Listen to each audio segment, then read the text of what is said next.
경기도 한 신종 펫숍에서 동물들이 공간 부족으로 인해 열악한 환경에서 살고 있다는 사실이 드러나 논란이 되고 있습니다. 이 신종 펫숍은 비유기 동물 보호소로 소개되며 안락사 없는 보호소를 운영한다고 주장하며 보무료로 분양받으세요 라는 광고를 내고 있었습니다. 그러나 실제로는 파양견인 보호자가 소유권을 포기한 개들이 종이박스 안이나 협소한 이동장에서 지내고 있었습니다. 일부 개들은 위험한 상태임에도 방치되고 있습니다. 신종 펫숍 내의 직원은 위험해 보이는 개들에 대해 처방에 따라 약을 투여했다고 설명했지만 이들의 상태가 심각한 것으로 보이며 입양 가족의 증거 자료도 제공되지 않았습니다. 또한 업체는 전염병 검사를 통해 동물을 분리한다고 주장했습니다. 하지만 사실은 전염병에 감염된 동물을 분양하고 있었습니다. 동물보호단체가 신종 펫숍에서 구조한 강아지 역시 홍역과 코로나에 감염되어 있었습니다. 이는 다른 개들에게 전염될 수 있는 위험한 상황이었습니다. 이 개들은 결국 치료를 받는 동안 세상을 떠나고 말았습니다. 최근 신종 펫숍은 보호소로 소개되어 사람들의 관심을 끌지만 실제로는 파양동물을 미끼 상품으로 이용하고 있습니다.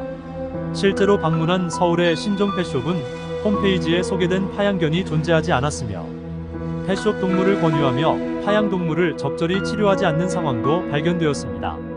또한 무료 분양을 약속하면서 입양을 원하는 사람들에게 책임비라는 명목으로 수십만 원을 요구하는 것으로 밝혀졌습니다.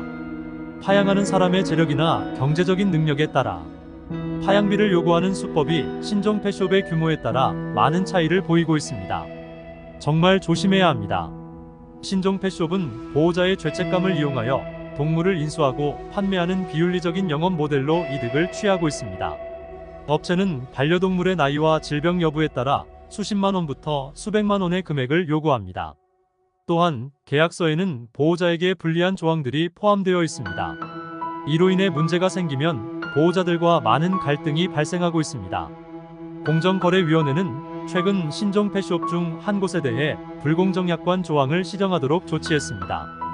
이러한 신종 펫숍의 문제를 해결하기 위해서는 유기동물 보호소라는 명칭의 남용을 방지하고 지자체가 피치 못할 상황에서 동물을 인수하는 사유포기 인수제를 도입하는 등의 방안이 제시되고 있습니다.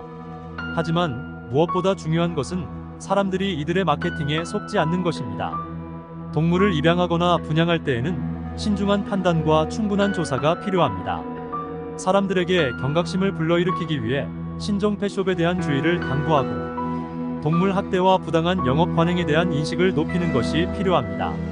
신종 펫숍은 보호자들이 동물을 포기할 때의 죄책감을 교묘하게 이용하여 이득을 취해왔습니다. 이들은 보호자로부터 돈을 받아 동물을 맡은 뒤 새로운 보호자에게 다시 돈을 받고 동물을 판매함으로써 수익을 올리는 구조를 갖추고 있습니다. 이 과정에서 보호자로부터 반려동물을 인수할 때 나이와 질병 여부에 따라 수십만 원부터 수백만 원에 이르는 금액을 요구하며 계약서에는 고객에게 불리한 조항이 많아 보호자와 업체 간 갈등이 발생하고 있었습니다. 최근 공정거래위원회는 신종 펫숍 중 한 곳인 아이조와 서울점의 파양 입소, 각서를 심사하여 불공정 약관 조항을 시정하도록 조치했습니다. 그러나 이는 문제의 신종 펫숍 전체적인 해결에는 미치지 못하는 한계가 있습니다. 신종 펫숍 문제를 해결하기 위해서는 먼저 후보소라는 명칭의 남용을 방지해야 합니다. 이를 위해 해당 업체들의 자격을 엄격히 검토하고 인증을 받도록 하는 등의 규제가 필요합니다. 또한 피치 못할 상황에서는 지자체가 동물을 인수하여 사육포기 인수제를 도입하는 방안도 고려되고 있습니다. 다시 한번 말씀드립니다. 여러분, 가장 중요한 것은 신종 펫숍을 운영하는 사람들의 마케팅에 속지 않는 것입니다. 신종 펫숍의 유혹에 속지 않고 동물을 입양하거나 분양할 때에는 신중한 판단과 충분한 조사를 통해 신뢰할 수 있는 유기 동물보호소나 동물 관련 단체를 선택해야 합니다. 신종 펫숍에 대한 경각심을 가지고 자신의 동물을 포기할 때에는 책임감을 갖고 신중한 선택을 해야 함을 인식하는 것이 중요합니다. 신종 펫샵과 변종 펫샵은 사회적인 문제입니다. 우리가 잘 숙지해서 이와 같은 피해가 다시는 일어나지 않기를 바랍니다. 너무나 소름 돋는 현실입니다. 댓글로 많은 의견 부탁드립니다.